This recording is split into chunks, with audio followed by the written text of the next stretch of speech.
Good morning friends. तर आजचं आपण बघणार आहोत सायन्सचे IMP क्वेश्चन्स 10th मध्ये जे आहे त्यांच्याकरता खूप खूप महत्वाचा ब्लॉग घेऊन आलोय आपण. आपला व्हिडिओ आहे सायन्स वर IMP क्वेश्चन्स आहे. सर्वात सेक्शन 1 आणि 2 मिळून आपण क्वेश्चन्स बघतो आहे. तर फर्स्ट क्वेश्चन आहे गिव्ह द रिझन्स वर. याचे रिझन्स द्यायचे. आपण हे क्वेश्चनचे आन्सर लिहिताना युनिट आन्सर पेपर मध्ये 1 by 1 लिहायचे, पॅरेग्राफ वाईज लिहायचे नाही, कारण त्याने मार्क्स कमी होतात. तर आपण 1 by 1 पॉइंट 1.2 पॉइंट असे 6, 7, 8 पॉइंट्स आपण लिहायचे आहेत. मिनिमम 6 पॉइंट लिहायचेच आहेत.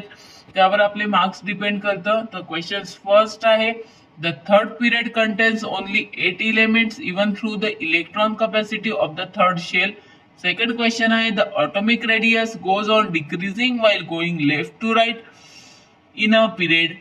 Third question आहे it takes time for pieces of shabdatile to disappear in HCl but its powder disappear rapidly.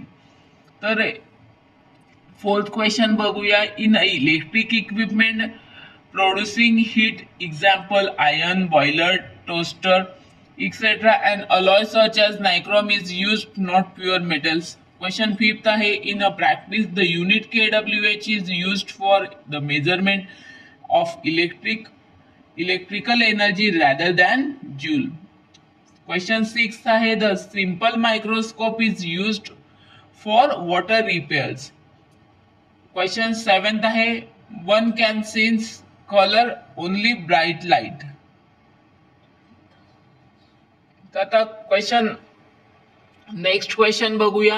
Generally the ionic compound high melting point. याची reasons द्यायचे. Ionic compound high melting point का असतो असं आपण point वाईजच लिहायचं आहे, paragraph मध्ये लिहायचं. आणि प्लीज ज्याने सबस्क्राईब नसेल केलं तर चॅनलला प्लीज सबस्क्राईब करा. Question number 7. Generally, the ionic compound have high melting point. Sodium next. Sodium is always kept in kerosene. हे गिव्ह द रिझन्स होते. नेक्स्ट बघूया एक्सप्लेन. हे क्वेश्चन्स एक्सप्लेन करायचे. Darwin's theory of natural selection. हे explain करताना आपल्याला point वाईजच explain करायचे, पॅरेग्राफ वाईज लिहायचं नाहीये. Glycolysis in detail. 11th number question आहे explain the concept of IVF. IVF concept काय आहे तो आपल्याला एक्सप्लेन करायचा आहे. Point wise 1 by 1 point minimum 6 point आपण एक्सप्लेन करणार आहोत, पॅरेग्राफ वाईज करायचं नाहीये. Question number 12 explain sexual reproduction in plants. 13 number question आहे इन्व्हायरमेंटल कन्झर्वेशन. इन्व्हायरमेंटल कन्झर्वेशन काय आहे ते एक्सप्लेन करायचं आहे. क्वेश्चन नंबर 14 सायक्रिड ग्रोथ. हे काय आहे एक्सप्लेन करायचं आहे. सपोज त्याचं हे एक्सप्लेन करताना स्केअर्डचे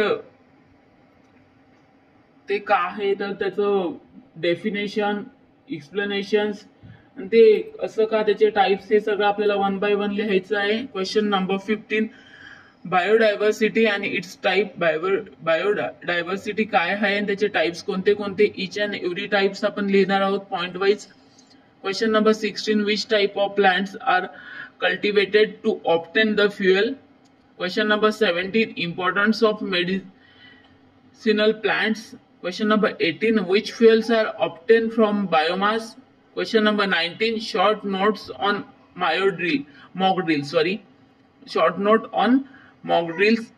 mock drill वर आपल्याला शॉर्ट नोट लिहायची आहे. Question number 20. आता हे क्वेश्चन नंबर 20 मध्ये आपल्याला व्हॉट विल यू डू, तुम्ही काय करणार आहात आणि का करणार आहात त्याचा आपल्याला आन्सर लिहायचा आहे. What will do you child of your neighbour is addicted to tobacco chewing and why. असं का होतं ते आपल्याला पूर्ण लिहायचं आहे. अशा टाइपचे क्वेश्चन्स आपल्याला येऊ शकतात एक्झाम मध्ये. 100% गॅरंटी आहे की यातले मोस्ट क्वेश्चन येतील. So please subscribe and like my channel. Thank you. Goodbye.